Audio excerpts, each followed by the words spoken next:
Hello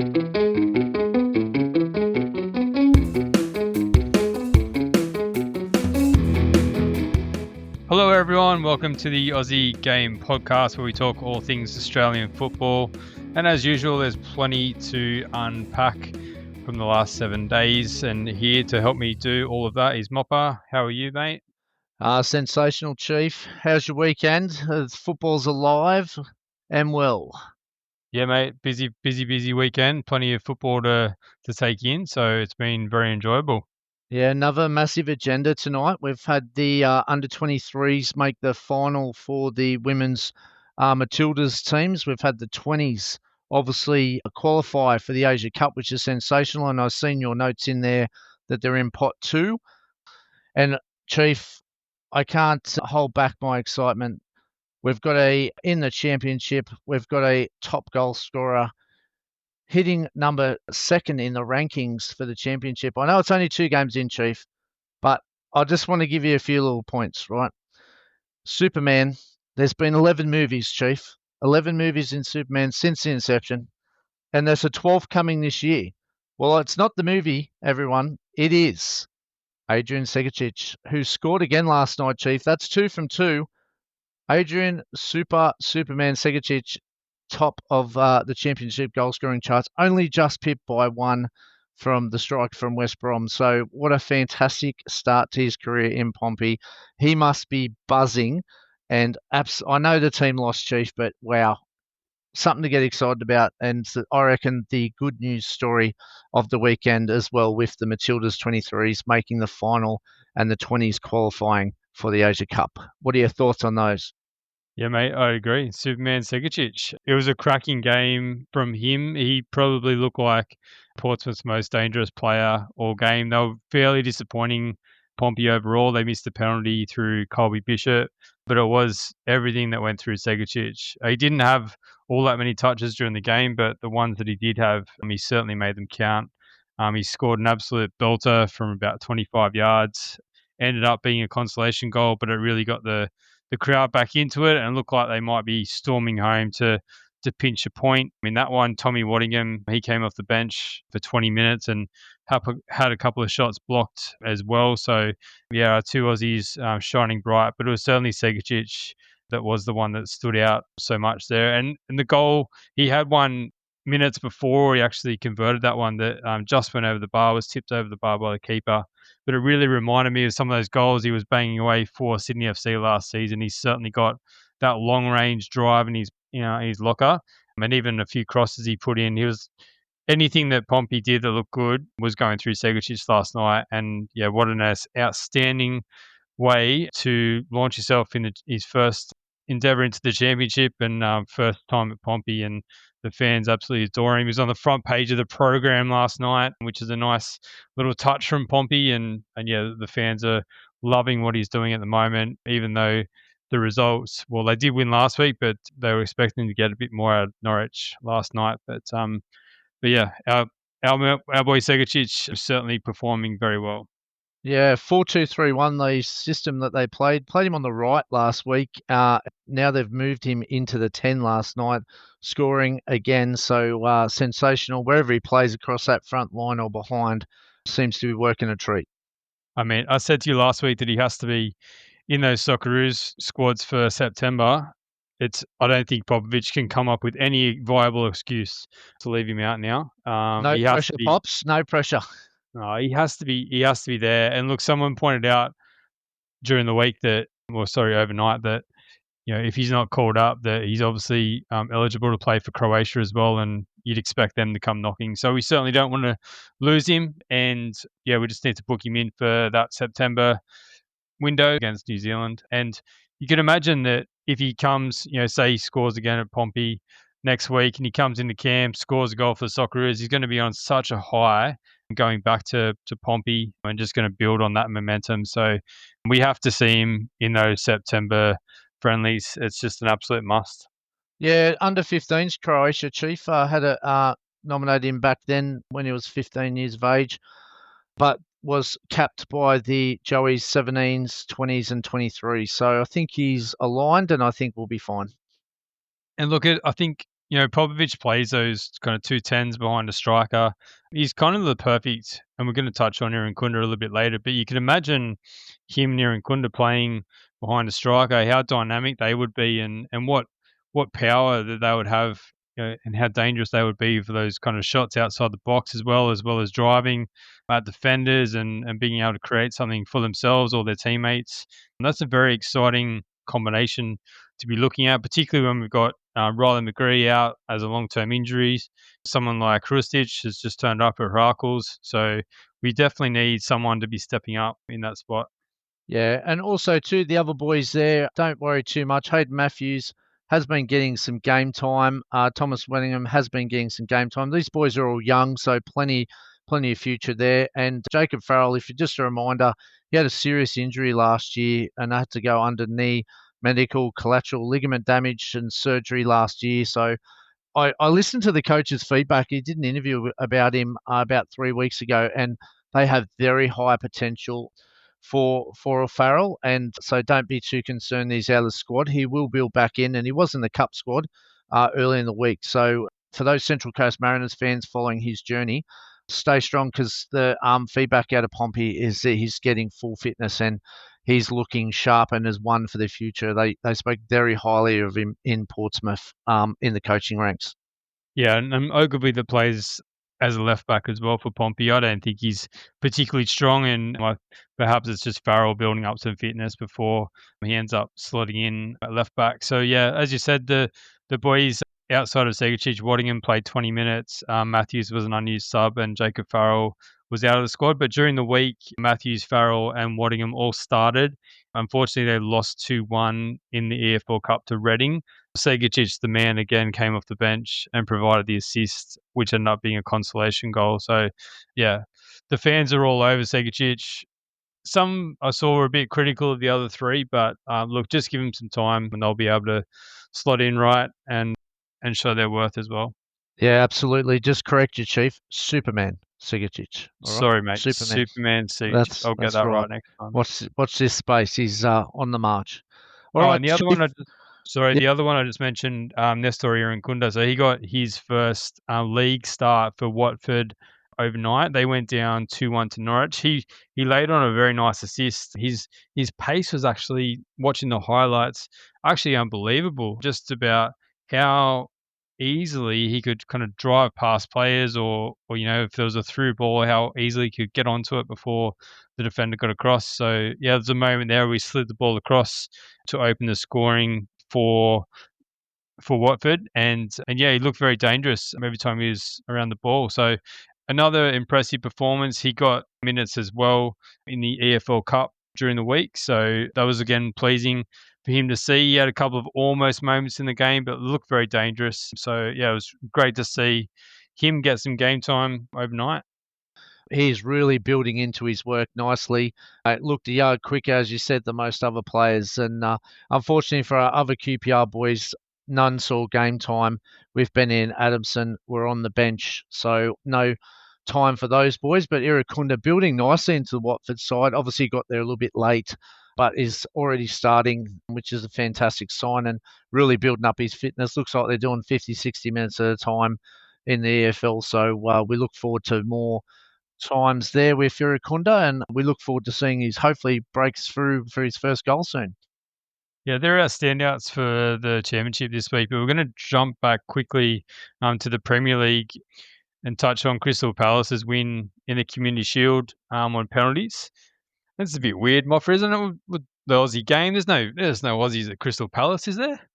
Well, not until you brought to my attention that James Holland, the former Socceroo, is now an assistant manager at Palace. I don't know how he got through, but yes, he signed for Palace after obviously a stint as a scout at Austria Vienna, where he played as well as a player for the first part of the year. He joined Palace in July and was involved, we believe, within Bodic's move to Austria Vienna as well. So well done. We've got another Aussie, obviously with Ange, obviously not being let go, obviously from Tottenham last year.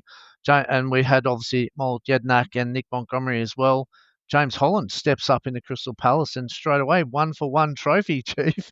What a great start and what a great story to follow. Young James Holland former Socceroo there coaching for Crystal Palace in his first role as assistant manager. So unreal story there that escaped us all. Yeah, it must be highly thought of to be only have 6 months as a scout at Austria Vienna and then straight into an assistant manager role at a Premier League club. So must have a lot about him. So well done to James Holland for forging that opportunity after his playing days are over. So yeah, we look forward to seeing his progress at Palace and potentially some other moves in the future. Yep, absolutely, Chief. And we'll just jump into some nationality. We talk about a lot. A lot of people obviously dual nationalised and have options to play. We do have one player that's decided to play for another country out of Sunderland. What news have you got there on Nectar Triantis? Yeah, we've spoken about him a fair bit over the last couple of weeks about the need for him to be moving out of Sunderland, and there's been a bit of speculation about whether he would play for the Socceroos or for Greece. And James Dodd came out during the week and confirmed that he has officially switched his nationality to Greece and he's now eligible to play for the Greek national team. So interesting for Nectar Triantis. We're not going to talk much about who should play for whom. It's whatever you're going to feel and whichever country you feel most aligned to. But we did throw a poll up during the week, and the question was: Is Nectar Triantis a big loss for the Socceroos? 43% said yes, and 57% said no. So interesting results from that poll. I suppose he's going to play in that defensive midfield role, and we do have quite a bit of depth, probably more emerging than confirmed at the moment. But he's 21, I think, Triantis, and look like potential long-term Socceroo. But I think the fact that we do have some other options is a good sign. And really, when you look at, he's not able to nail. Sunderland sent him on loan last year when they were in the Championship.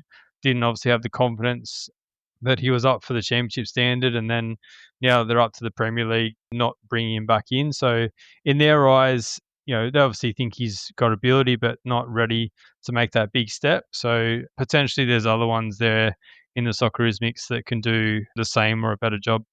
Yeah, look, it's important to note too, Chief. He was capped at under 20s 10 times for one goal and 23s 4 times. So the branch was there, but obviously, being dual nationality and having heritage there, he's chosen Greece. And we wish him all the best. It's a personal choice, like you said, and well said. In obviously they got links in both countries, but we just wish him the best in football, and we'll still follow along and wish him all the best for Greece. Hopefully, he can crack that side and have a good football career.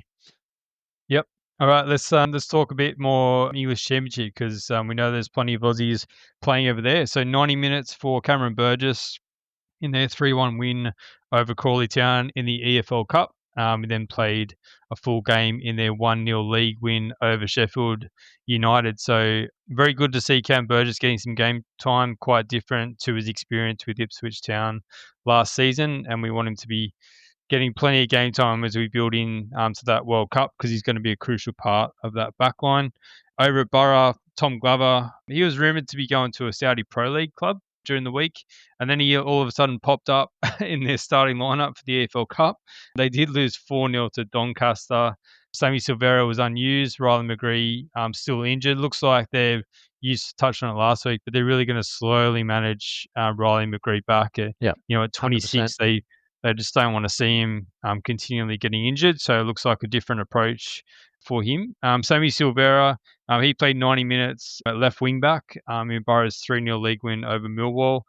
Lots of high praise for Sammy Silvera, which is fantastic. Luongo on the other side of the pitch got 11 minutes off the bench. Tom Glover was unused for Middlesbrough. So the fact that Sammy Silvera is playing left wing back is very interesting to me because you got the Boss brothers, you got Silvera, Jacob Italiano, which we'll touch on later, is performing very well in Austria. Plenty of option. Callum Elder scored overnight. There's plenty of options there for Popovic. Yeah, absolutely. Like he's versatile, which is good. So yeah, potential there. The main thing is Chief, he's playing and he's starting, and it goes off the words of their coach that said before the season what a fantastic preseason he's had, and he's really shown absolute maturity there, and has really led the way, and he's been rewarded, which I think's a fantastic opportunity for him there. Obviously, Riley McGree they're managing, but I think Silvera, what a fantastic story.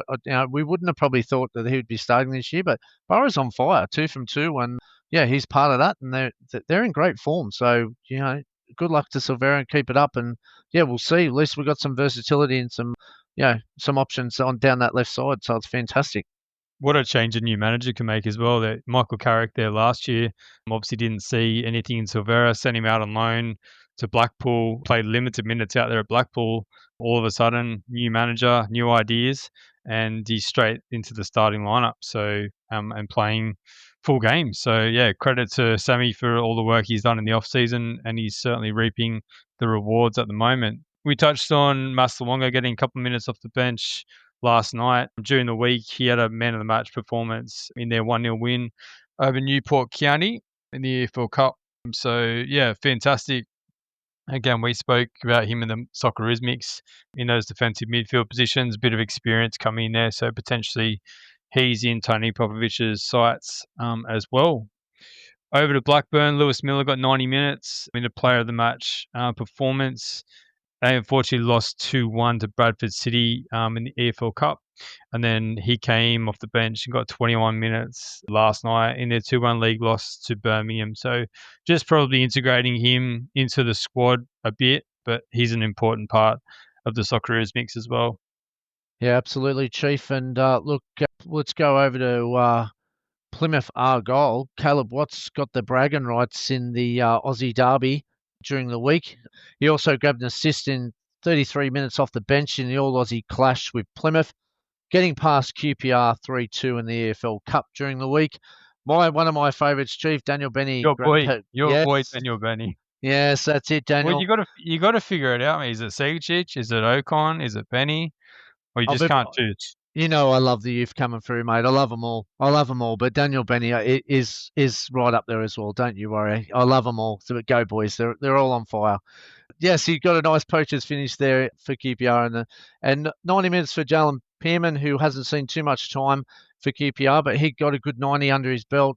And Keely Abinson was not included in the squad.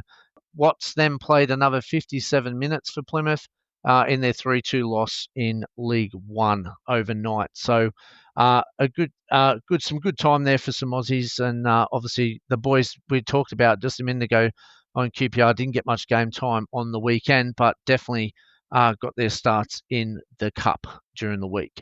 Over to Wigan, Chief. Ty Francois, he was an unused sub during the week in their EFL Cup win. Paul Mullen, formerly of Wrexham, or on loan from Wrexham, I think got a penalty for Wigan to get them through. He then played full 90 minutes in Wigan's 2-0 win over Peterborough. It looked like he played as a holding mid as well. So I had Ty Francois in the mix for another spot in there. So interesting times in that spot. I mentioned before Callum Elder playing 90 minutes, and they got past West Brom on penalties in the EFL Cup. He then scored a free kick overnight, but they lost 5-3 to Coventry in the Championship.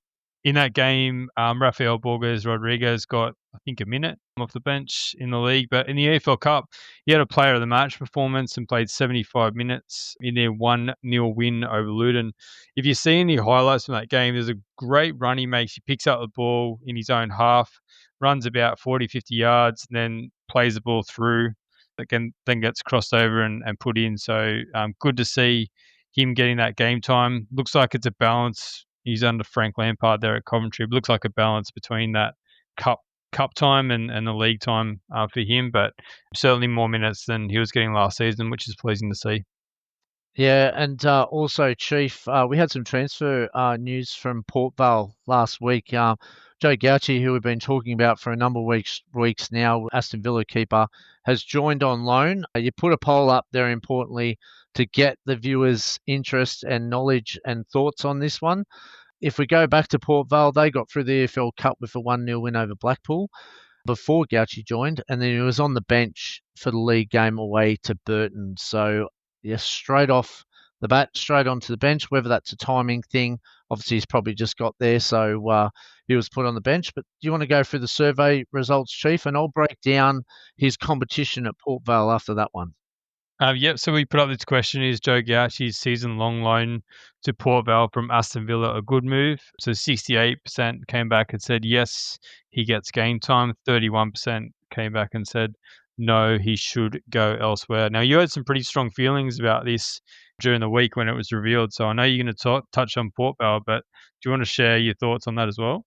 Well, I'm in the no column. I respect all comments and views on this because, yes, getting game time is crucial. I understand that.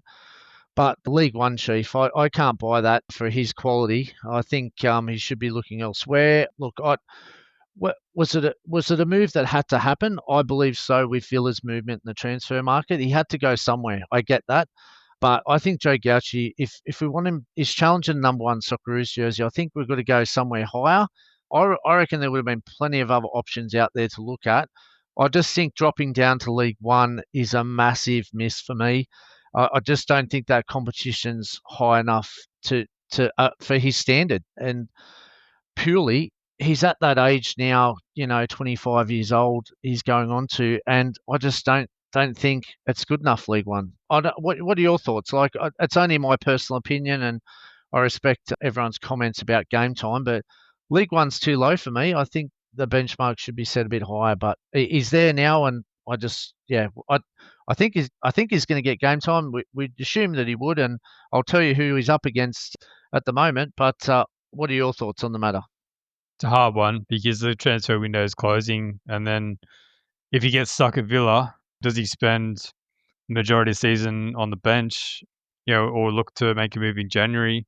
So it's tough. He's just taken, I mean, probably just taken what he can get for now. If there was no interest in the championship, could he have held out for a couple of weeks and see if something else came up potentially? I did notice that Martinez didn't actually even play for Villa last night, so could he have been in that mix if he stayed anyway? Potentially. Looks like if Martinez wasn't in the squad, looks like he might be gone anyway. So, but then would he still be second keeper and be reliant on cup games just for some game time? Yeah, I'm probably more firmly in the fact that he gets game time, but I can understand where you're coming from as well. Yeah, look, risk and reward going to Villa. Yeah, massive move, and I don't begrudge that move. I think it's fantastic that he's been acknowledged for his work in Adelaide, and and obviously Villa still see potential. Like for a keeper's age, it's only young, so I reckon going to Villa is not a bad move. I just think the signs were on the wall last year when he got loaned out to Barnsley, and I could see the concerns there once they dipped straight in the transfer market, even with Martinez looking to get out right from the beginning. Obviously, would he be happy at number two?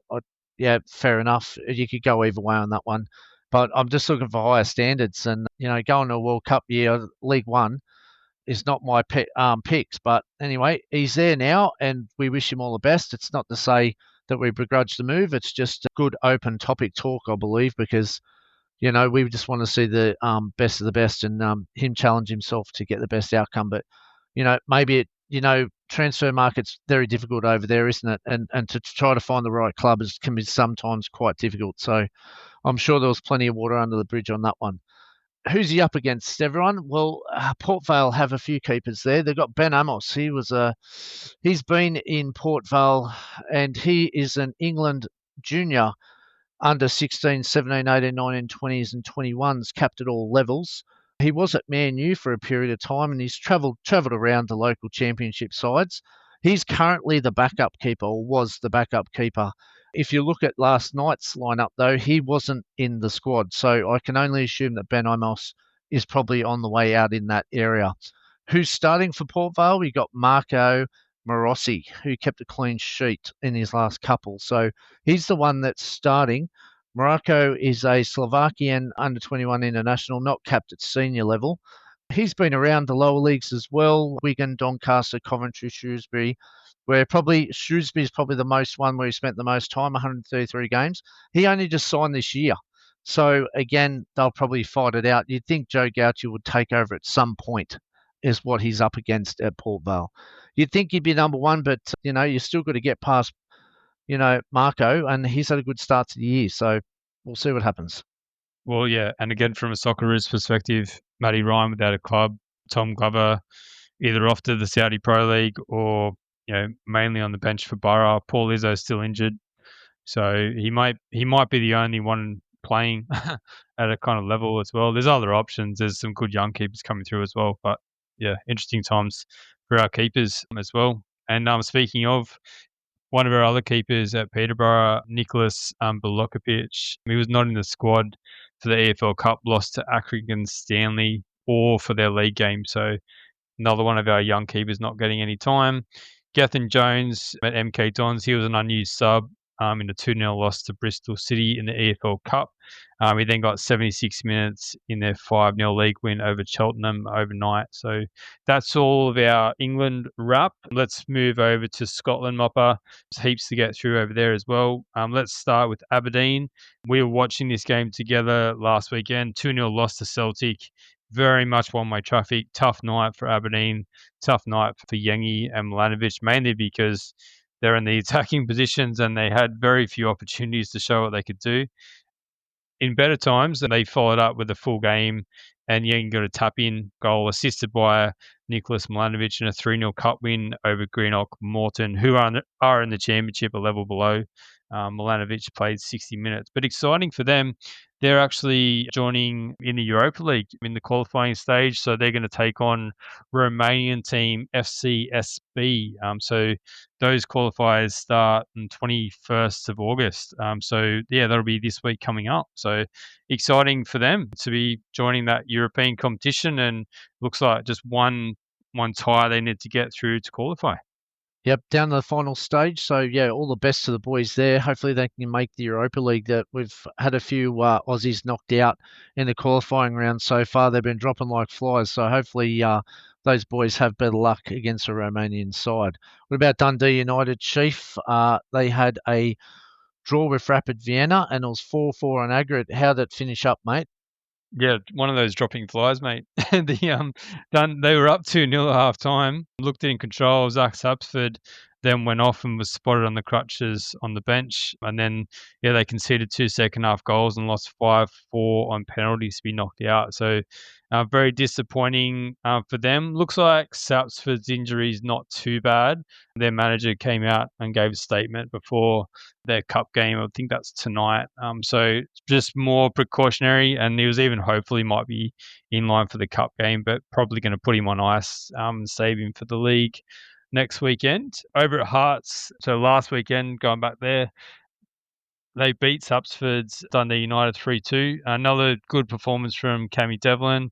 Sapsford wasn't able to have too much influence. Callum Nieuwenhof for Hearts and Ryan Strain for Dundee United still out with injury. And then Hearts lost overnight to St Mirren on penalties to be knocked out of the League Cup. So Cam Devlin played a full game for Hearts. And Keanu Bacchus, who's come straight in to the St Mirren lineup, he played 83 minutes for them. Keep All going, right, mate. Hibs, Jack Idle, Martin Boyle. They got about 30 minutes each in Hibs 2-2 draw with Kilmarnock last weekend, going back almost 7 days. But the exciting time was them playing in the Europa Conference League qualifiers during the week. So they were all but through, just about blowing the final whistle. Partizan Belgrade, who you mentioned would be a tough tie, equalised in the last minute of second half stoppage time. Martin Boyle, who captained the side of the night, was withdrawn before extra time. Jack Idle played the whole 120 minutes. He was credited with an assist, a nice defensive header that ended up being an assist for this 35-yard volley screamer that got them through on the night against Partizan Belgrade. So good to see the Hibs boys get through. Their next game is against Legia Warsaw on the 22nd and the 29th of August. So if they get through that one, they're in the Europa Conference League. So, yeah, exciting times for them. They've had some long games, haven't they? Every Oh, game's no. been an absolute challenge for Hibs. Was it They've Michelin? Yeah, like they went to that was it. penalties or Penalties as well. time or Jeez. something. Yeah, so getting some minutes in the legs for the Hibs boys. They'll be the fittest team in the Scottish Premier League. Motherwell, Apostolos Stamatoulopoulos got 117 minutes in their 1-0 win in the League Cup over St Johnson. So that one went the distance. Stamatoulopoulos got plenty of time in that one. Just touching attention on Celtic at the moment, we spoke about them being really dominant last weekend over Aberdeen, but they do still have Marco Tilio on the books there at Celtic. Looks like all but confirmed for Tilio to go to Rapid Vienna, but I think the hold-up's on the Celtic side where Yeah, they're looking definitely. to Yep. get a replacement for Tilio before they let him go. So frustrating for Tilio because Rapid Vienna are very keen to get him, but yeah, Celtic aren't going to let him go until they're all sorted. Yeah, Brendan Rodgers has been pretty strong about lack of signings in there. So obviously Tillo's move been held up, but looks like it will go through before the window. What about in Holland Chief in the Netherlands? We've got Feyenoord, Geordie Boss. Where are we at with Geordie? Heartbreaking for them in the Champions League qualifier. You spoke about last week how hard it was going to be travelling to Fenerbahce and proved to be so. So they lost 5-2 to Fenerbahce, 6-4 on aggregate, and they've been now relegated to the Europa League. Yeah, and then Boss played 57 minutes in finals, 2-1 league win against this Excelsior overnight. So, yeah, disappointing that we're not going to see Geordie Boss on the Champions League stage, but hopefully they can have a good run in the Europa League.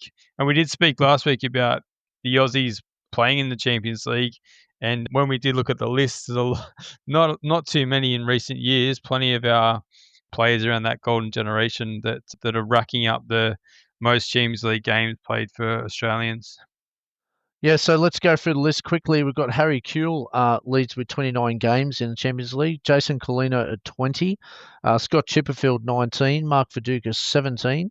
Scott McDonald, 14. Craig Moore, 14 games. Milos Dednak, 13. Brett Emerton with 12. And Tommy Rodrigues with 12 as well. They're the ones with the most sufficient amount of games that we could find. But like you said, Chief, obviously the golden generation. So hopefully the next generation can make their way through in Europe. We've had a lot of tough results in Europe for the Aussies abroad, but at least they're competing in Europe, and that's what we want to see. And Feyenoord, 2 from 2 in the league, will be Europa League, and I think they'll go very well in Europa League with their team that they've got. Yep, we'll stay in Netherlands for a second, then we'll jump over to Hungary and talk about Daniel Arzani at Ferencváros. But Rotor JC, where Josh Nisbet is, they had a 3-1 win over Helmont Sport, and then another 90 for Josh Nisbet in a 1-0 win over De Graafschap.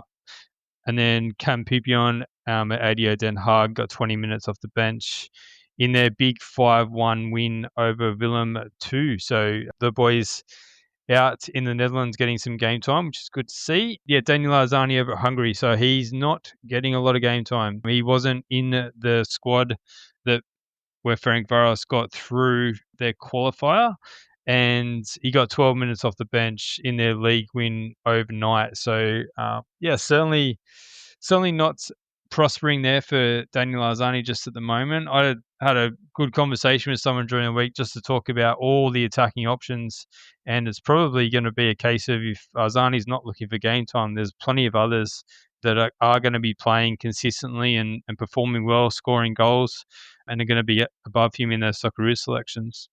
Yeah, look, we don't have too much information out of that one. Guess the bonus for them is that they're into the last opportunity to make the Champions League, so they will put a lot of pressure on the squad if they make it and drop down to Europa if they don't. So I think there's still plenty of hope there. Maybe it's a fitness thing, maybe it's just new boy on the block. So we'll just have to watch this space, but it's not looking good for September because, as you've seen, a lot of other boys have probably jumped the queue in that one. Zani, as we said, struggling for game time as we've reported in the last couple of months. So good luck to him though and his team. Hopefully they can get in the Champions League and we can have some Aussie representation once he breaks into that squad. Yeah, so their next game is against a team from Azerbaijan, Karabag. I think you pronounced that one. So yeah, their Champions League qualifiers start on the 19th of August, second leg on the 27th of August. So we'll wait and see if we see Arzani get any game time going forward in those ones. Let's go over to Sweden. A couple of our Matildas over there, 16 minutes and a card for Daniela Galic in Vichko GIK's 2-1 win over Patia last weekend. And then Christian Stads, Amy Say got 75 minutes and an assist, and Remy Simpson played 89 minutes in their 2-1 league win over Rosenborg. That one was overnight. In Switzerland, Sion, Liam Chipperfield played 19 minutes as they lost to Young Boys. And then he got a goal in 63 minutes as his team won 2-0 in the Swiss Cup during the week. So good to see him on the goal scoring charts. Over to Denmark, Mo Toure, he provided an assist but came off injured in the 12th minute. That one was last weekend, actually. Haven't seen an update on how bad that injury was. So we'll wait and see. He was one of my tips to be making that September squad, but potentially if he's injured, it's not going to be worth risking him in that one. Yeah, that's a shame because he was on fire. Yeah, had a good year last year as well for Renders. So we'll dig deep into that one and see if I can find you some more information, mate. Thanks, Statman. Appreciate it. Oh, good. Over in Austria, Noah Bodic, he was taken off at halftime last weekend in Austria Vens 2-0 loss to Wolfsberger AC. We then got 14 minutes off the bench for them in the Europa Conference League qualifier, but wasn't able to have an influence on the game, so they went out to Banica Strava 4-5 on aggregate. So yeah, it was always going to be tall order for the Austrian side, but now they'll turn their attention to the league. So disappointing that we reported a couple of weeks ago that they got knocked out of the Austria Cup as well. So just looking like league football for the moment for Austria Vienna. So hopefully, despite that, Noah Bodic can find some game time. Yeah, missed opportunity for Austria when, yeah, I tipped them to wipe the floor, but obviously come up with a bit more few challenges on the night. What about Grazier AK, Chief? We've got Jacob Italiano. Yeah, so I mentioned him before about that left wing back spot. So he played 90 minutes, completed the most dribbles, had the most tackles, won the most duels. His performance overnight. So yeah, he's certainly putting his hand up for that left wing back spot in Tony Popovic's squad. So we'll see what happens in that one. And 2-2 for Drew. Jed Drew scored another one for Hartberg in their 2-1 league loss to Salzburg overnight. So, but mentioned him last week. He's certainly in a bit of form, which is great to see. Hajduk Split, they were another one in the Europa Conference League during the week. So yeah, let's first touch on their game in the league. So they were both brought on in the second half as they beat HNK Gorica 2-0. They then had their match against Dinamo City. And now this was an absolute roller coaster of emotions. So Frin Karacic played the full game. He actually scored and put Hajduk Split up 3-2 on aggregate in the extra time. But then Dinamo City scored 2 goals in 3 minutes and ended up winning the tie. They even had a player sent off as well at that time. So, yeah, that's definitely one that Split would be disappointed that they let go. Kalic started and was subbed off in the 59th minute in that one. But, yeah, another one of our clubs with Aussies involved dropping out of European competition, unfortunately. And over in Germany, Chief St. Pauli, Jackson Irvine was named captain for the upcoming season, and Connor Metcalf got 30 minutes off the bench as they progressed in the DFB Pokal Cup on penalties. In Mainz, Casey Voss, who made the move over there in the summer, his side enters in Europa Conference League qualifying and will play Rosenborg in the last qualifier. In Belgium, KV Mechelen, Ryan Teague, unused sub, struggling for some minutes over there in a 1-1 draw with Ghent. His team are unbeaten, though, in 4 league games, so obviously you can see the competition is obviously fierce, but at least his team is going well. In Portugal, Anthony Carter, they were 3-0 on aggregate for Club Santa Clara.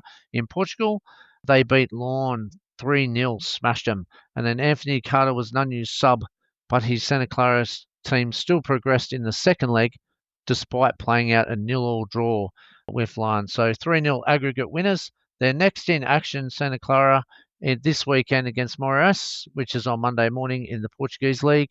And then their qualifying round is against Shamrock Rovers. So, That's definitely a winnable one, isn't it? Oh, absolutely. That's sensational. That's a great draw. But yeah, well, we wish them very well all the best with that one in the qualifying rounds. They've got a couple of big games coming up. All right, Chiefs, Spain, second division. We have a young Aussie over there. Not so young anymore. Well, he's been around a fair bit. I can't believe he's still in Spain. I forgot all about him. Yeah, Avon Mobile, 75 minutes for Castellon. They lost 3-1 to Racing Santander, but yeah, good to see him still doing his thing over in Spain, enjoying his football. All right, let's touch on Italy. So one of our young Matildas who did get a full cap in some of those recent friendlies, but Jacinta Galabata Arachi, she has made the move to US Swallow in the Italian Serie A. So good move for her. She was let go by Sporting in Portugal at the end of last season, and she's actually going to join Jessica Nash, who moved over to that club a few weeks back. So yeah, good. That's a third Aussie, Chief, isn't it? Nearly now with Yeah, Wiona two Heatley over there kids as as well. well. Yeah. Two So more kids as well. yeah. Oh wow. Okay. We're Four is right. it? Right. Serie A. Yeah. That's awesome for the girls over Fantastic there. to see. Yeah, so that's a good move. Good to see her pick up a club. She's one of our very promising young Matildas coming through the ranks. So hopefully we see her get plenty of game time alongside Jessica Nash over there at US Swallow. All right, over to the States, one of the co-hosting countries, Chief, in the USA. Thanks, mate. And we had some transfer news. We reported this last week on Archie Goodwin. Do you want to give us a wrap on the transfer and the move to Charlotte FC? Yep, so he's joined Charlotte FC from Adelaide United for 3.5 seasons for an undisclosed fee, but it's rumoured to be around 3 million Australian, including add-ons. He wasn't in the matchday squad and he arrived a few days ago, so that's probably about right. They played against Real Salt Lake this morning, where Arias Piol was an unused sub. So yeah, thoughts on Archie Goodwin's move, mate? Well, I did some deep research, Chief, as you know I love. And the first name that popped up, I thought, can he start? Will he get into the side first lineup? And Wilfred Zaha, remember him? He's at Charlotte FC, former, obviously, Man U and Crystal Palace, and he's on loan though. He's from Club Galatasaray on loan. And then I thought, well, who else is he going to be up against there? Obviously, other than Zaha, but they play one or two up front. I haven't seen the formation too well, so I was just trying to work it out. But at the moment, they've got Gorno. So Aydin Gorno is an Israeli under-21 international. He scored actually last night. He scored the winner in their 1-0 win this morning, sorry, Australian time. So he looks like a very sharp striker as well. So it looks like Charlotte have invested young. And also, too, I looked at Tiger Smalls. He's been at Charlotte. He's played a few games there for them, 13 matches, but hasn't scored. So obviously, they're looking maybe, hopefully, someone to obviously pair with Orgorno. And it looks like they've gone for youth. And obviously, Zaha playing down the wing. So they're attacking the lineup. So I think he get a start. There's also Amari that's there as well. He's been at Charlotte for a while. He's 23 years of age, but he's not getting too much time. So I think he can push his way in. The competition's solid, but I don't think it's too much. So I think they're going young, and I think he'll get some game time in Charlotte because that's hopefully what his main aim is. I'd hate to see him go over to Charlotte and sit on the bench. Yeah, that would be a real shame if that happens. And yeah, but hopefully he can break through and get some minutes. It'd be good to see. My personal thought is that he could have waited in the A League for one more season, but yeah, hopefully he goes really well there at Charlotte and provides plenty of goals for them and gets plenty of game time. But we'll wait and see how that happens. Yeah. Yeah, Sorry, they, Chief. I'll just touch on Charlotte where they're sitting too. They're seventh in the Eastern Conference. They've scored 45 goals, conceded 39. So looking for maybe a little bit more of an edge up front. They seem to be defensively solid, but obviously looking for a little bit more in attack. So hopefully we'll wish him all the best over there with Charlotte, and we'll follow his progress and report back to you in the next couple of weeks. yep. Mentioned they played Real Salt Lake. So earlier in the week, Arias Piol, who's there, was an unused sub in their 2-1 loss to New York Red Bulls. Kai Rolls getting plenty of game time at DC United, but geez, the results aren't coming for them. They lost 2-0 to New England during the week and then had a 1-1 draw with Montreal. But that was the bottom of the table clash. They're still stuck to the bottom of the Eastern Conference over there in the MLS. Nashville had a shock loss to St. Louis City last weekend, who are second last in the West. Patrick Yazbek played 90 minutes. Jacob Reich for St. Louis got about 4 minutes off the bench. Giuseppe Bovalina, he was an unused sub in their 2-1 loss to San Jose. He's at Vancouver Whitecaps. Lana Kennedy scored a nice goal last weekend to rescue a point for for her side, Angel City against San Diego Wave. She then played 90 minutes in a 0-0 draw with Utah Royals. This morning, Courtney Vine got 16 minutes off the bench for North Carolina. Mackenzie Arnold started for Portland. She made 6 saves, which was good for her. And Caitlin Torpey got 27 minutes off the bench. So plenty happening over in North America. In Japan, Arthur Papas's Cerezo Osaka, they beat Jason Guerrier's Alberix Nagata 3-1.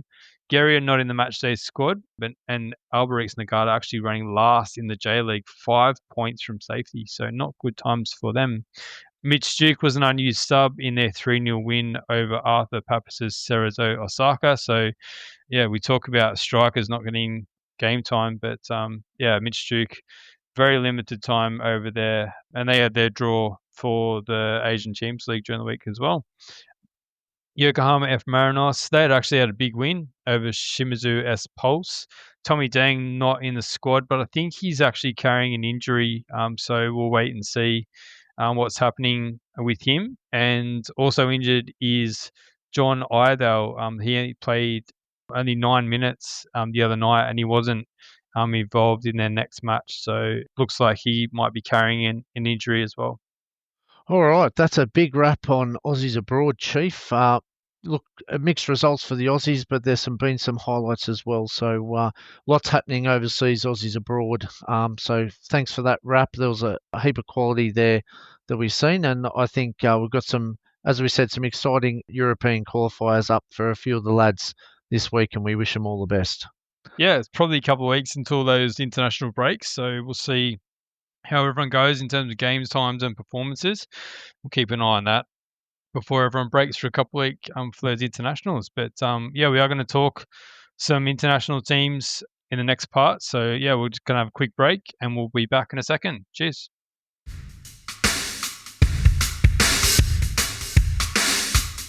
Thanks for listening to the Aussie Game podcast. If you enjoy our content, we'd really appreciate you giving us a rating or a review on your preferred podcast platform. And if you do know of any Australian football fans that might enjoy it as well, sharing the podcast would mean a lot to us. All right, let's get back to the show. Okay, Mopper, let's turn our attention to some of our national teams. Let's start with the under-23 Matildas. So last Sunday, they beat the Philippines 3-0 in the Serenity Cup. They then followed that up with a 9-0 win over Timor-Leste. Alana Jancevski and Holly Furphy were outstanding in that one, but our Matildas were very much a class above the Timor-Leste team. But the big one was they had a 2-1 victory over Vietnam in the semi-final overnight, which was very pleasing to see. They were up 2-0 before Vietnam got one back. Obviously, with Vietnam being the host nation of that tournament, there was a huge crowd and very obviously parochial and supportive of the Vietnamese team. But the Young Matildas were able to get through that one. And they're going to play Myanmar in the final, who I'm sure you remember was the team that beat them in their opening game 2-1 to start the tournament when they got off to a bit of a slow start. So that one's at Tuesday at 10:30 p.m. Australian Eastern Standard Time. So chance for some redemption there in the final for our Young Matildas. Yeah, they've built well. Obviously, they had that probably, I'd say, shock first loss, but we said they only got there the day before for this tournament. They were a bit late getting there. They'll probably have their revenge. They did dominate in the later half of that game in the first game against Myanmar. 2-1 they lost, but I'm pretty sure they'll turn the tables on that one. And we wish the girls all the best. I think it's great that we can compete in these tournaments and be in the final and get some more exposure for a lot of these under-23s that, need international experience. And, we say it all the time, Asia's getting stronger, but it was great to see the girls get out to such an early lead with, Keane scoring in the 6 minutes, McKenna in the 17th minute, and then obviously Vietnam right at the end in the 88th minute scoring a consolation goal. But we were too strong for them, and onward and upward to the final, Chief, and hopefully the girls can get their first piece of silverware in the Serenity Cup. Yeah, be nice to get that silverware and have something to show for the progress that they've made in the tournament. So we look forward to watching that one on Tuesday this week. Let's touch on the under-20s. They beat Chinese Taipei 3-0 in their last qualifier. Both teams went into that game with a perfect record, and we were wondering how much of a challenge that Chinese Taipei would put up. They were fairly decent, but the under-20s, our Matildas, just had too much quality. So at the end of those 3 Asian Cup qualifiers, 3 wins, 20 goals scored, 0 against, to qualify for the under-20 Asian Cup, so which is going to be held in April next year. So fantastic achievement from the girls, very convincing wins in that one, and let's see what they can do in the Asian Cup next year. Yeah, we had some big names missing too, Chief, due to transfers, and obviously those who filled the shoes were done a fantastic job. This 20 teams, geez, they look like they've got a lot of talent in it coming through the ranks. So well done. And obviously, Chief, we're in pot 2 for this draw. Pot 1, obviously Thailand being the host, North Korea and Japan in pot 1. Pot 2, Australia, South Korea and China. Pot 3, Chinese Taipei, Vietnam and Uzbekistan. And pot 4, Jordan, India and Bangladesh. So it'll be very interesting to see when that draw's done, where we fit in that mark. And it's a 12-team tournament, as is the Asia Cup Matildas women's side. So smaller type tournament, but a very crucial one in April. And we must be up there probably with Japan and North Korea to be right up in there, to be favourites for. Hopefully we can win that one. We could bring double silverware, Chief, with the Matildas in April. It could be a double cup year. Mate, how good would that be? Oh, mate, girls are on fire. And of course, those ones, as they do through these underage tournaments, they do double as the World Cup qualifiers as well. So I think it's a top 4 teams, so they would need to make the semi-finals, similar to our men's team. And then if they do that, they also qualify for the under-20s World Cup, which I'm sure is something firmly on the minds of the players and the coaching staff heading into that tournament. Absolutely. And what about the 16s, Chief? We spoke about them a couple of weeks ago coming into the camp for their big tournament. Do you want to break down the Junior Matildas fixtures as they start this week? Yeah, it was more of a probably a reminder for people with so much football going on not to miss this one. So yeah, they play against Thailand on the 21st of August, and then they're going to play against Singapore on the 23rd of August as well. So those are going to be coming up in the next 7 days. So, and these games are friendlies. Oh, sorry, it is a cup tournament, but they're mainly in preparation for the Asian Cup qualifiers, which will take place in October 13 to October 17 in Singapore, where Australia has been joining Group E against Singapore and the Northern Mariana Islands. So, yeah, important for our under-17s to be getting through that one. Yeah, no, it's good. And obviously, just don't forget what Chief was saying in preparation. This is for the Junior Matildas who've been drawn in Group E. And for the qualifiers in October, we've got Singapore and Northern Mariana Islands. So look, they're unknown countries, we know, and probably don't rank too much in senior football, but you still got to beat them. All right, let's touch on our Matildas. We spoke about Steph Catley last week being nominated for the Ballon d'Or, and we had a good chat actually during last week about the best position for Catley. We chucked it on a poll during the week. Most seem to agree that the move was better to move, or makes the Matildas stronger as they attempt to win the Asian Cup, to move her to centre back. 61% people agreed moving her to centre back, and 39% thought staying at left back. So I thought that was quite interesting, actually, considering the options that we do have to play at left back if we do move Steph Catley inside. So what did you think of that? I think it's all off Arsenal's win in the Champions League, and rightfully so. Arsenal, as we reported, made the switch in January, and Arsenal said it was one of the game changers in their Champions League run. So, look, I don't think we lose no matter where we put her. It might be one for Joe to look at. I guess we'll see maybe up against Wales what he does. Early days in that one. But thank you, everyone, for voting. What about your votes, Chief? Where would you put Steph Catley? What was your stay at left back, or are you moving the centre back? I think I like her at left back, and I think I said this last week, not because I don't think she can play at centre back, but I think it makes the Matildas weaker moving her there. I think a combination with Ford down the left, and I think we have some good centre back options as well. So I do agree with your point though in terms of the longer her career goes, it might be a good option to move her into those central positions and might give time for a few of those younger left backs to just develop a little bit more, a couple more years. So I think it makes sense probably to look at that after the Asian Cup. Depends on if we've got some time before the World Cup to do that, but it's certainly an option that I think Joe might have on his mind. Yeah, just the big point for us with the Matildas is Joe's obviously demand for playing the ball out of the back. And Steph Catley's certainly a great ball player. And she spoke very highly how Arsenal, how she took great command and great presence in playing that ball out of the back and starting play. So yeah, it's a big decision to make for Joe. But anyway, at least we've got the option to do it. I guess that's the main thing. All right, touching on Socceroos, obviously they've got their friendlies coming up with New Zealand. So we thought we'd have a look at a few uncapped Socceroos that we'd like to see in that September squad. Obvious one, Adrian Segecic. We mentioned him before. So I think he should definitely be in that squad. Wouldn't mind seeing Paul Ocon-Engsler in that squad as well.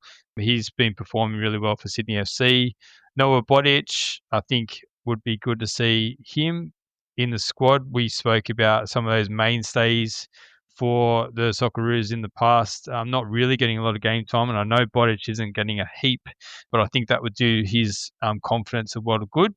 Casey Boss, he was in the previous camp, but now he's got his move over to Germany. I'd like to see him come in and get capped. And Max Ballard, who we've spoken about, he has been in and around the camps before, but hasn't actually been capped. So there's my 5 that I'd like to see brought into the September squad. What about you, Mopper? Yeah, I'm going for a bit of youth, similar to your selection with Paul Ocon. Obviously, Mopper's fan favourite, Daniel Benny. I think, he's got some game time for QPR last year. He had a great tournament for the under-20s when they won the Asia Cup, and he's coming off the bench for QPR this year as well. So I think he'll grow. I think Daniel Benny would be a great selection to be part of the squad. I'd love to see Archie Goodwin, but probably it'll be too soon. I think the Golden Boot winner from last year should be rewarded, but he is very young and has just made the move to Charlotte. But I'd love to see him at least picked to get some exposure. Jalen Pearman, who also made a move, obviously, in the summer as well. I think he's a potential one, but again, plenty of time for Jalen. And, I think it's just a fantastic talent that we've got, but we can look at. And look, I'm going to put a smoky out there and ring maybe Popper and see if you get a response to see if he'll pick James Overy for me. I think it's time to test the waters with this one, Chief. And I think I get the youth, but if you're good enough, you're good enough. And I reckon we need to test the waters to see what James is actually thinking for his international career, being obviously dual international. So we'll see and watch this space. I think your names are spot on. I love your selections that you picked. There's a lot of great young talent coming through. So it'd be great to see some of these players, I think, make the squad against New Zealand. I do wonder how he'll balance those ones. I mean, I had Ocon-Engsler, you had Benny, and you also had Pearman, names that we expect to be named for that under 20 World Cup. I wonder if he will include any of those names, considering that tournament starts end of September, and wonder how long they'll actually go into camp before that tournament starts, because it wouldn't be too far in between. So I wonder if that's in the thinking, or hopefully they're communicating on that level to make sure there's not too much conflict. Well, it's a bit of that. We spoke about this last time. The risk with this World Cup being in a very difficult window. We do have World Cup, obviously internationals as well coming up in that space. So like they're going to cross over at some point, especially being tournament football. So it's going to be interesting. Like obviously Sydney FC would definitely back Paul Ocon in the 20s, but you talk about players like Daniel Benny, and that might be a bit of a risk. Yeah. So. Yeah. It depends, I guess, the club and the players coming together to make a decision. But at least we're talking about players, in the World Cup where they're actually playing, and I think that's the bonus. Yeah, and a few have come back to the A League as well. So I think there's a bit of a handshake agreement there between Football Australia and the A League clubs that they let go for these tournaments. But as you said, championship clubs, look at Irankunda, like he's not going to be let go, unfortunately, being at Watford now. And it'll be interesting to see, if Benny was let go last year at QPR, wasn't probably getting quite as much game time as he is now. But then, what happens to Pearman and these kinds of guys? So I guess we'll just wait and see. All right, Chief, let's switch to Asian Champions League. And the draw was obviously this week. Some exciting times. Melbourne City and Macarthur in Champions League and Champions League 2. Let's break it down. Here we go. Who is Melbourne City going to face? Full fixture and details have come up. So that's a bonus. We know who they're playing, Melbourne City, and they're building nicely for this tournament. I'm going to run through their opponents, and the first one I've got on the list is Burham United. So they're first currently in the Thai League, but the Thai League has only just kicked off. And please note that the A-League, Melbourne City are going to play a couple of games in Asian Champions League before they kick a ball in the A-League, which we spoke about. If you look at them in the Thai Premier League last year, they won it by a point. They just beat Bangkok United for 1 point last year. So they obviously that's where they qualified. The second team, Chief, we've got Johor Darul Tazim FC. They're Malaysian, so they come first in Malaysia. Their tournament and league has already kicked off. They're 2 matches in. They're the only undefeated team in Malaysia at the moment. And also last year, they smashed everybody. The nearest opponents were 18 points behind in Selangor. So they're a very strong team in Malaysia. If we move on to the K-League and if we look at the Koreans, we've got Ulsan FC. Now, they're struggling a bit this year. They've only won 9 games on 34 points, 26 points behind Jeonbuk. So they're struggling this season, but they are at the end of the season and fully fit. So that's something to note. If you look at it last year, they smashed everyone. They were the K-League winners last year on 72 points, beat Gangwon by 8 points. So massive shift there. So it's been a bit of a downward spiral for Ulsan. The next opponent there in the J League, Vissel Kobe. So they're 6th at the moment. The J League is tight as anything. So they're on 46 points. The leaders, Kyoto, is only on 48. There's 6 teams in there. And they even go down one more, seven teams, Urara on 44. So the J League is super competitive. So Vissel Kobe obviously won the J League last year by 4 points over Sanfrecce. The next opponent is Sanfrecce Hiroshima. Again, the J League, 26 games in. They're one of the teams on 46 points, equal Vissel Kobe. So they're going to be tough opponents. And last year, obviously, they were second behind Vissel Kobe last year on 68 points, 4 points behind.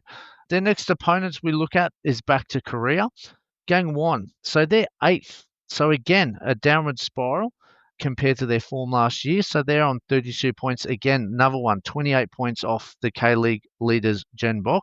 But last year they come second on 64, 8 points behind Ulsan. So another team that's interesting that's fallen off.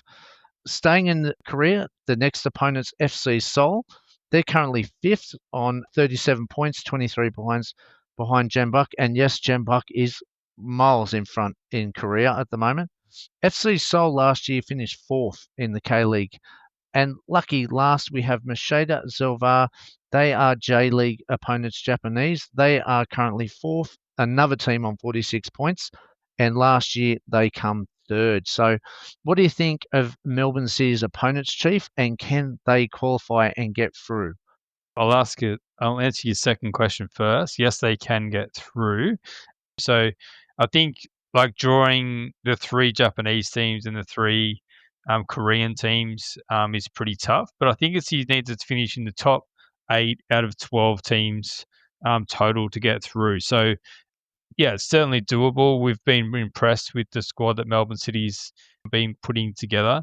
And look, as you touched on with a fair few of those teams, one of the kind of oddities of the way that this works is that these teams qualify and then it is quite some time before they go into the cycle of the Asian Confederation competition. So you see that though they're deep into their leagues, a fair few of them not performing all that well. So they could have had changeover of managers or players and just be at really different moments from when they actually qualified. So I think that's to Melbourne City's advantage. They've kind of building off the momentum of what they did last year and going straight into this tournament. So hopefully they can use that to their advantage. And we, as I said, we have been impressed with their signing, so they can certainly do it. And look, I think there's also a point around the success that they have helping more teams qualify in the future, because you see there that Japan's got 3 teams, Korea's got 3 teams, and China's got 3 teams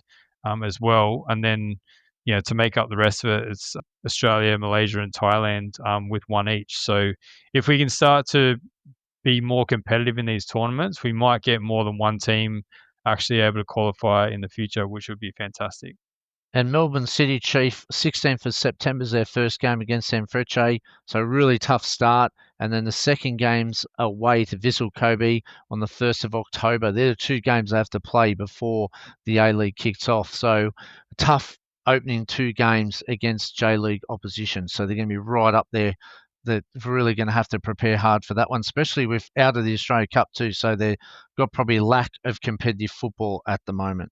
Well, potentially that's kind of why they played that such a young squad, because they did have this on their mind and they knew that there were going to be some fixtures before the A-League. So, it makes it a very long season if they're going to put a really strong side out in the Australia Cup to be able to kind of bridge that across that competition and then Asia and then into the league as well if they go deep in the league.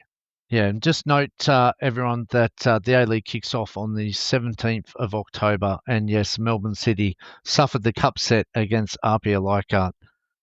Yes, they did. All right. Let's talk about the other team playing in Asia this season, which is MacArthur. They're going to play in the ACL2 competition.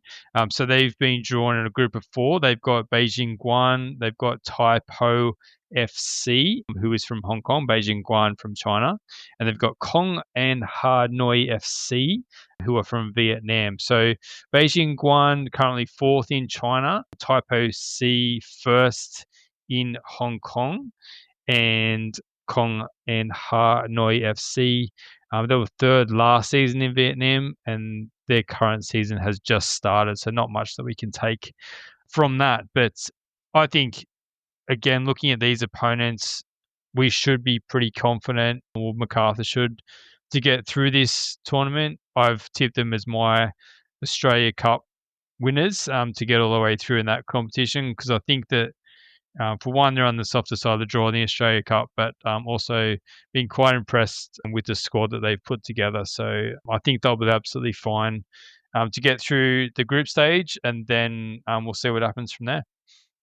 Yeah, they've definitely shown some great form in the Australia Cup, Chief, and in pre-season. They're definitely looking strong.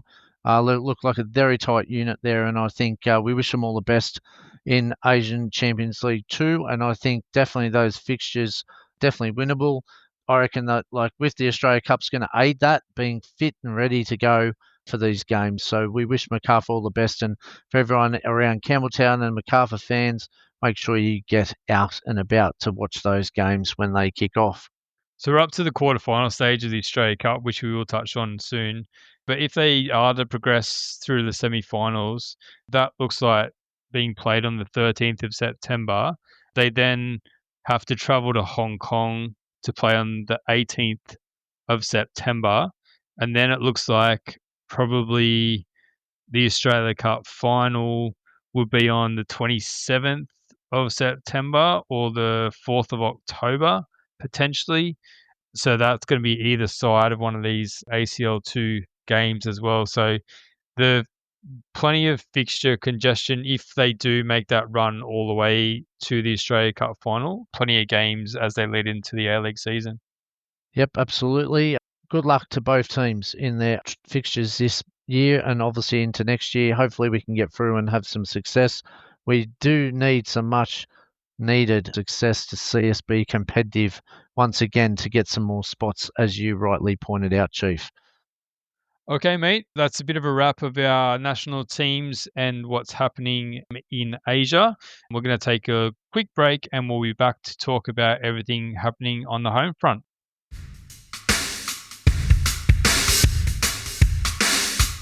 If you like our content, why not give us a follow on the socials where we provide lots of updates between podcast episodes. We're most active on Instagram, BlueSky, and X. So search the Aussie Game and you should be able to find us. All right, let's get back into it. Okay, Mupper, final leg. Let's talk about everything happening on the home front.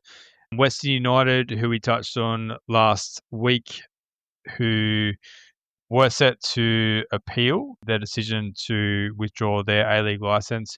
We haven't seen any confirmed reports, plenty of whispers, plenty of rumours going around, but nothing confirmed. Plenty of interest in their players if they do no longer proceed going into the competition next year. One of those is Dylan Leonard, their teenage superstar. Rumours that him or some overseas clubs being interested in him, according to Marco Monteverde. No real surprise in that. I would have thought that he would have been expected to go overseas potentially anyway, even if Western United were competing this season. So we'll see what happens with him. But yeah, there's no real news or updates since Western United confirmed or suggested anyway that they were going to appeal the decision. So I guess we wait and see what happens in the next week and see if there's any more confirmed news. As I said, there's plenty of rumours and suggestions as to what is happening, but no official statements from anyone involved. Yeah, I think it's important, as we said last week, Chief, to let the process go through, and we'll discuss more of the facts once they're released, once there's some more clarity around, and that way we can debate the topics and see where Western United land. And just good luck with everyone involved in that one to resolve that matter before we unload and really give some opinions and strong thoughts on that one. All right, Chief, what about Melbourne Victory? Let's Alana Murphy. Well, I was wondering why she wasn't in the under-20s, Chief, and I thought, oh, they must be putting her in the under-23s, and I didn't see her there. I thought, You got your answer. yep, I finally got my answer. And when you sent this through, I had to go, where the hell is SC Sand in Bundesliga 2? You weren't the only one, mate, I tell you. But I did my research as I do, and I will give you some feedback. But the thing what I had to obviously get through was that I think it's the right move. I thought, who's this club? But then once I processed it all and looked into the club, I think she's going to be in very good hands. And I think most importantly, because I hold Alana Murphy in high regard, and she'll definitely be in that under 20 Asia Cup squad. She's a real star in the making, and she has signed for SC Sand. So let's look at who SC Sand is. Well, they come fourth in Bundesliga 2 last year with 14 wins, 5 draws, 7 losses. And I thought that is a very competitive team. Their home ground is in Wilsat in Germany, Chief. So the club itself is a sports club located in Wilsat in Baden. They're probably known for their women's football team, which competes in second division. The club's been around for a while. They're 79 years old, which I thought fantastic, and I think they're a very competitive team. Then I thought, well, where is it? And I looked at the map, and they're 7.5 miles east of Strasbourg in the city centre. So once I knew, when I heard the word Strasbourg, which is a bit more familiar with me, I knew where FC Sam was. But I think that's a great move, Chief, when I processed all that information, because I think she'll go straight into that lineup and play plenty of football, and they love developing young talent. So I think she's in a very competitive time in her career, and I think she's made a great move going over to Europe and to get a start over there, hopefully with FC San. So we'll watch this space if she can break into that team. Few people I saw during the week using your Joe Gauchi argument, saying that the level's not high enough. What are your thoughts about that? No, 19, playing football, Bundesliga 2. I think that's a great start. I want to see our young girls play, and I've seen a lot of the under 23s and that, and they're around the mark and getting in and out of teams. I think this is the right move. When I looked at the games and how many teams are going to play, and I think it's the perfect space. I did think that argument at the first. I thought, why are we going to Bundesliga 2 for this young talent? But I really think if you're 19, I think this is a perfect starting point. I just think back to and I don't want to touch too much on the golden generation, but they were at these clubs and they built their way up. And I think I'm going with that argument. And I think all I want to do is see Alana Murphy play. And I think she's going to get a good standard over there in Bundesliga 2. Fair enough, mate. All right, let's talk about some incomings at Melbourne Victory in the men's team. So Sebastian Esposito, he's coming to Victory on loan from Lecce. We mentioned that last week, but that's now been confirmed. And then Jason Davidson, our former Socceroo left back, returns on, well, maybe he's not former, maybe he's in the mix, who knows? But he returns on a 2-year deal to Melbourne Victory. So like for replacement for Casey Boss. All right, over the road at Melbourne City. They've had a few moves during the week as well in their women's team. English defender Danielle Turner, she's joined on a 2-year deal. Unfortunately, Mariana Speckmeyer, she's departed the club. So again, with similar to the men's team, we've been very impressed with some of the moves that Melbourne City women's team have made, and they're going to have a busy schedule this year again. And yeah, good to see them refining their squad and working out what they need to do for Melbourne City. So it's very good. Chief, Um, is the Asian Champions League for women drawn yet, or do we know any more information, or do we have to scope that out? I think we maybe that's something that we can have a look at. I don't think that draw gets done for a little bit. So, but we'll keep an eye on that one, and we might bring that up next week. Yep. Okay, over at the Jets, Chief, Jets women sign Melina Ayres after taking a year off football.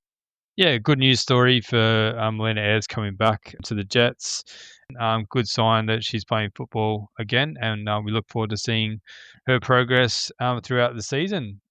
Brisbane Roar, their men's team, been making a few moves. Dimitri Valkanis, who is the son of head coach Michael Valkanis, he's come in on loan from AEK Athens, the Greek Super League giants, for the upcoming season.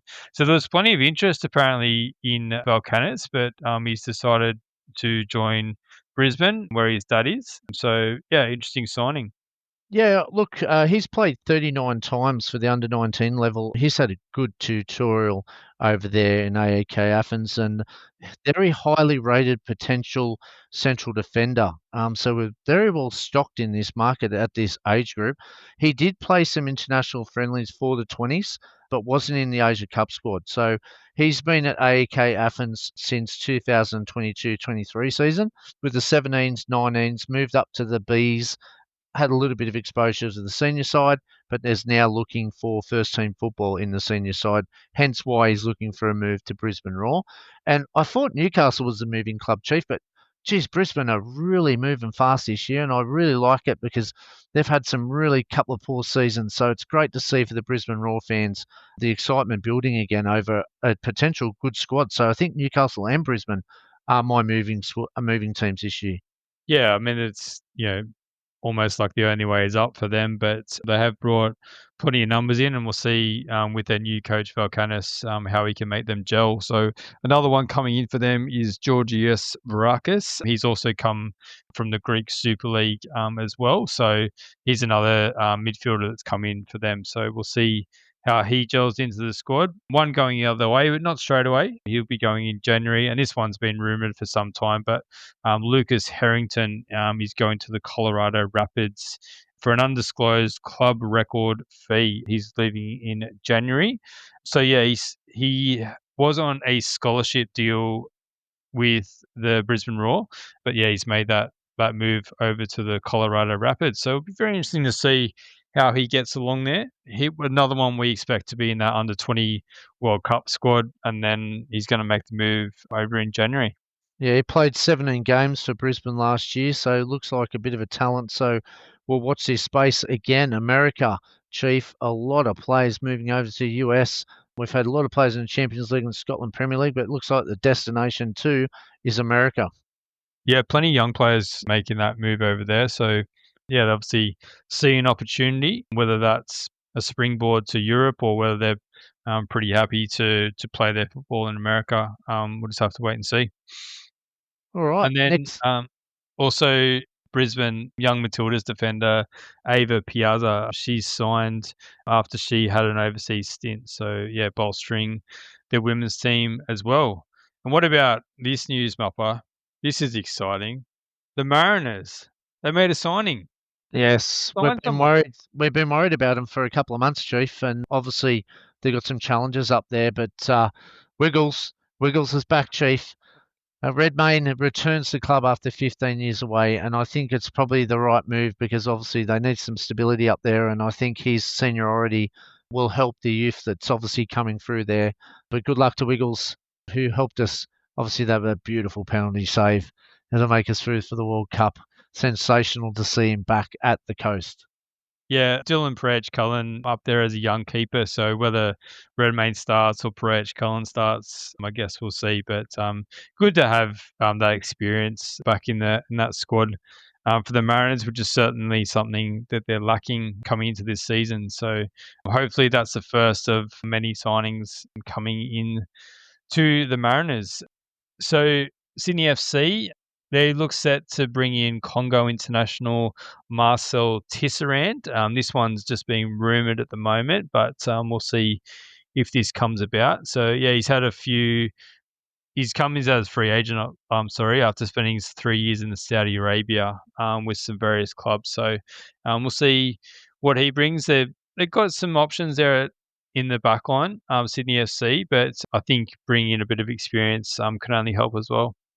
Yeah, they're making some moves, Sydney FC. So look, they've been linked with a few players and still building on their squad. So watch this space for Sydney FC.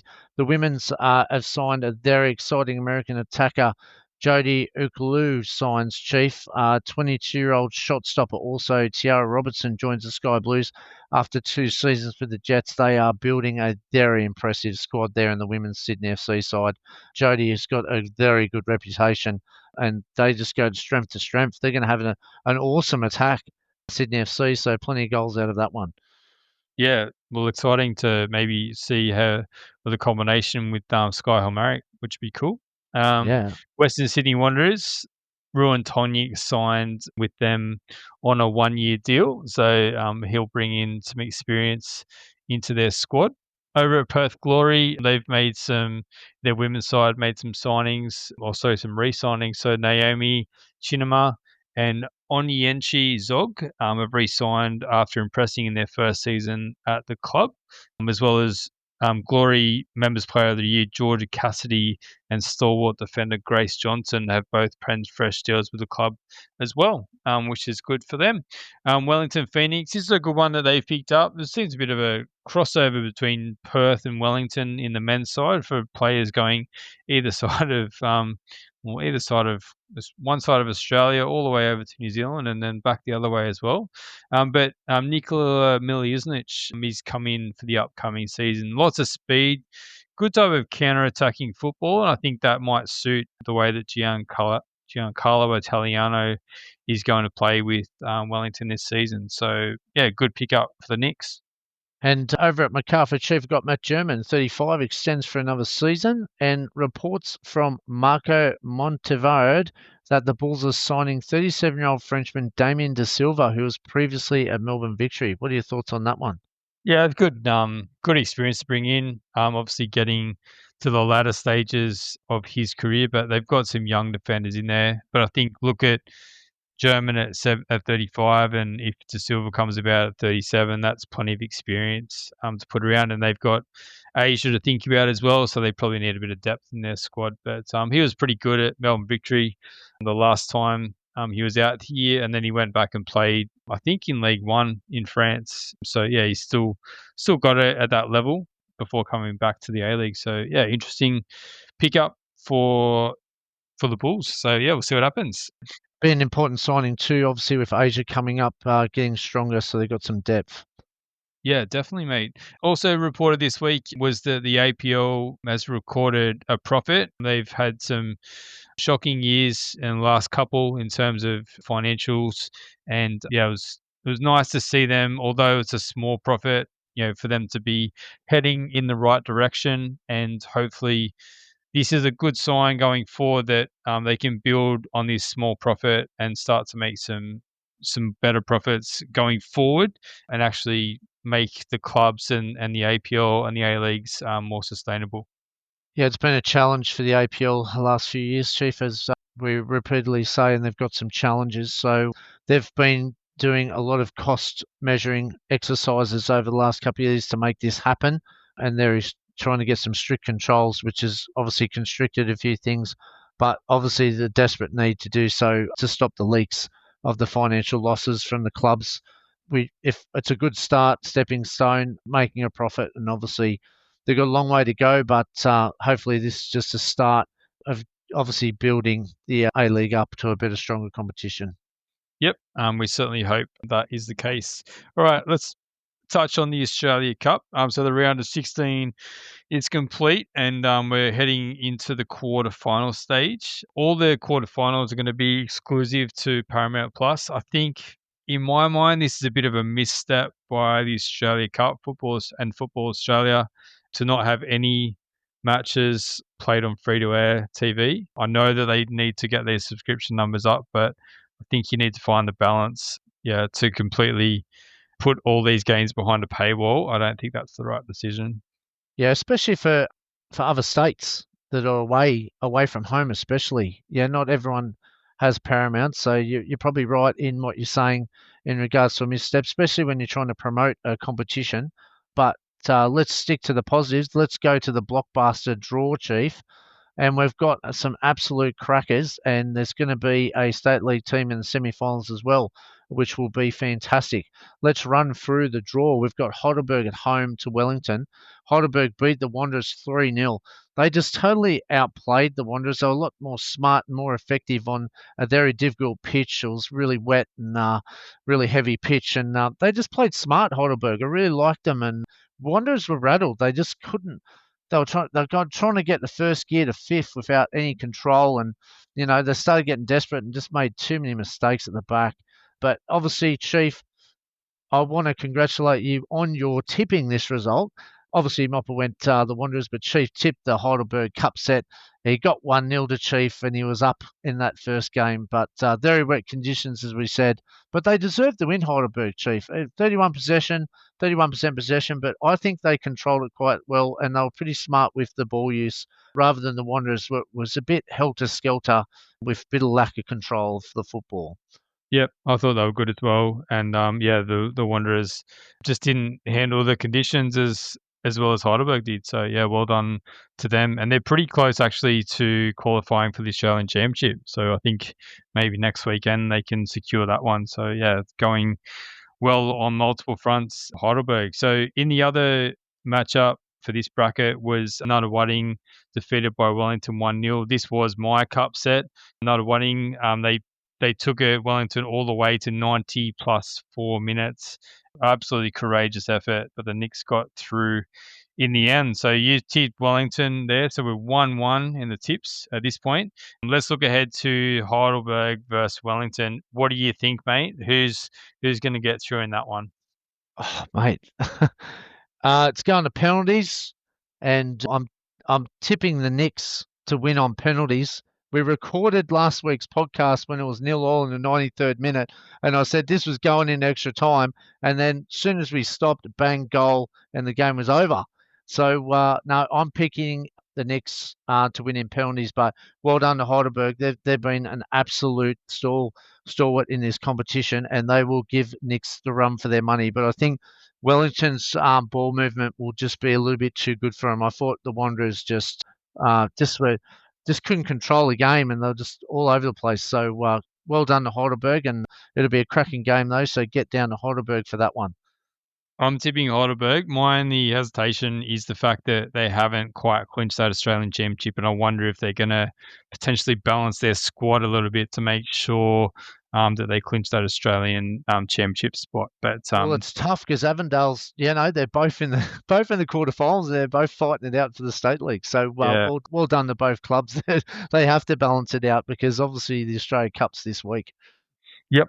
Yeah, next round of matches was Brisbane City. They beat Olympic Kingsway 4-3 on penalties after being 1-1 after extra time. So this was a cracking game. Penalty shootout was very interesting. Couple of dubious penalties in that one, but Brisbane City got the money. Long trip back to WA for Olympic Kingsway, unfortunately. So you tipped Kingsway in this one. I had City, so it's 2-1 Chief so far on the tipping. And then sorry, mate, lost on pens. It could have gone either way that one, but well done to both teams putting on a bit of a spectacle. And well done to Chief. And Avondale beat RP Leichhardt 3-1 in their game. Two nice goals from Avondale. Nice free kick to RB Leichhardt keeper Oliver Kalech. Saved a penalty with his legs that kind of kept them in that for a while. But yeah, Avondale too good in that one. So yeah, you tipped Avondale. I tipped RP in that one. So 2-2 so far from our tips from last round. And what do you think next round? So Avondale versus Brisbane City. Nah, Avondale way too good for Brisbane City. I think it'll be like 3-4-0, Chief. Avondale will be way too strong. I agree with you there, mate. Yeah, I think Brisbane City, yeah, they were probably a little bit fortunate to get through their game against Olympic Kingsway, and I think Avondale will be too strong in that one. Sydney United, they defeated Sydney FC 2-0, goals from Al Hassan Toure and Reece Yuli. Yeah, they were too good in that one. For Sydney United, they had a few glimpses. Sydney FC's class definitely prevailed. Yeah, the conditions were pretty horrible for the fans out there, but well done. There was a good crowd on board. It was great to see everyone out at Sydney United's ground supporting both teams. But in the end, Sydney just too strong, and obviously, I think Ocon's class in the midfield really broke open Sydney United and helped them transition through. Obviously, Sydney United, I think they would hold their heads up high. They really were resilient against them. Did create a couple of chances, but just Sydney FC's depth is too good on the day. Yep, so we both tipped Sydney FC in that one, so 3-3 on the running total. South Melbourne, they were defeated by Auckland 3-0. Pretty comfortable win for the A-League premiers. 2 goals to Jesse Randall, who's in some great scoring form leading into the A-League season. So, yeah, this one was pretty straightforward for Auckland FC. Yeah, I didn't know what I was tipping, Chief. I obviously got the emotions all mixed up in this one, but South Melbourne put on a good performance with their crowd, and they really turned up. It's a great spectacle to watch down in South Melbourne. I really love that club, and I credit to them for getting through to this stage. But Auckland were dominant, weren't they? Geez, they were good. Yeah, so yeah, absolutely, Chief. You're in the lead, 4-3, my friend. Auckland smashed them. All right, and what about Sydney FC versus Auckland in the next in the Oh, quarterfinal? wow. What a contest. Yep. Yeah. I, I, I'm going Auckland, Chief, on penalties. I reckon this will go all the way. No, I was thinking Auckland as well, but I'm going to go Sydney FC to be different. Oh, okay. Getting a bit, getting a bit debatable. But yeah, stick to the side if you think Auckland's too good. No, No? No? I want to see some of those Sydney FC signings stand up. Toure, Ocon, Yuli. I want to see them stand up and have a cracking performance. Well, And this is really the top take it of the to round, yeah. This is the tie of the round. This is the big one. This will be huge. I really hope a good crowd gets out for this one. It deserves it on Saturday, 23rd of August. So yeah, it really deserves a good big crowd. So get out there if you can. That'll be a cracking quarterfinal clash. Yeah, it doesn't look like they've confirmed a venue for that one yet. So yeah, we'll see. We'll see where that one lands. But yeah, you're right. Hopefully, it's on a Saturday night. So yeah, hopefully the Sydney public can get out and support that one. It'd be fantastic. Yeah, well, I'm just looking at the Sydney Football Stadium. Allianz Stadium is available, so I'd assume they'd be at Allianz. No one's playing there, so the Roosters are away that game to Parramatta at the CommBank. So not sure what's happening in that space, but maybe there's some contractual talks to go through. What's the weather looking like that week though? Wet. Oh, there's a bit of rain, is there? Oh, Yeah, okay. there is a. Oh, that yes, Chief. The Cogra's looking good though. Whoever's the groundsman there, they've been doing a fantastic job. The Cogra ground looks excellent. All right, we'll wait and see that one. All right, and the next lot of matches, Metro Stars, they were defeated by the MacArthur Bulls. You tip the Metro Stars here, mate. Yeah, look, my tip MacArthur. They were too strong. Opener to Bernardo Oliveira. Nice solo run and finish, and then big Harry Sawyer muscled his way, gaining possession and slid in Chris Economides, who put it in the top corner.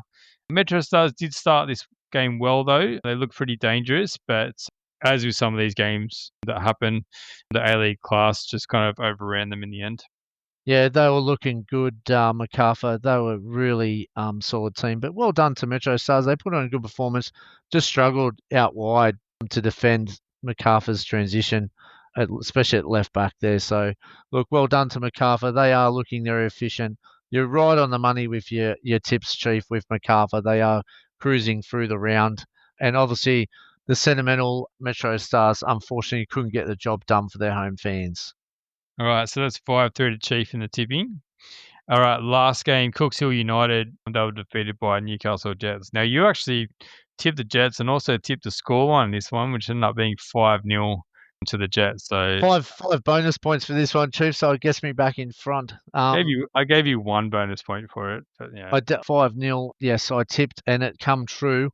So the Jets were all over them and they were too dominant. Great crowd up there at Cooks Hill United. And I loved Yeah, it hearing was actually. It was fantastic, wasn't it? Yeah. Yeah, and I loved hearing the stories and all that from Cooks Hill, and I love Paramount with what they produced on the night, talking about some of the old days. Danny McGreen was obviously talking about some of the history, so I really enjoyed listening to that. And look, Jets were looking strong. They're going to be in a, with MacArthur, they're going to give it a real red hot crack. They've got a young side up there, Newcastle, and they're really looking sharp. There's some good kids up there, mate, and yeah, I love the way they're playing football. But it was probably a true test now in the quarterfinals against MacArthur to see actually where they're at. Yeah, Jets have recruited very well this off-season, and we're excited to see what they can do. No guesses as to what my tip is in this game, but what about you, mate?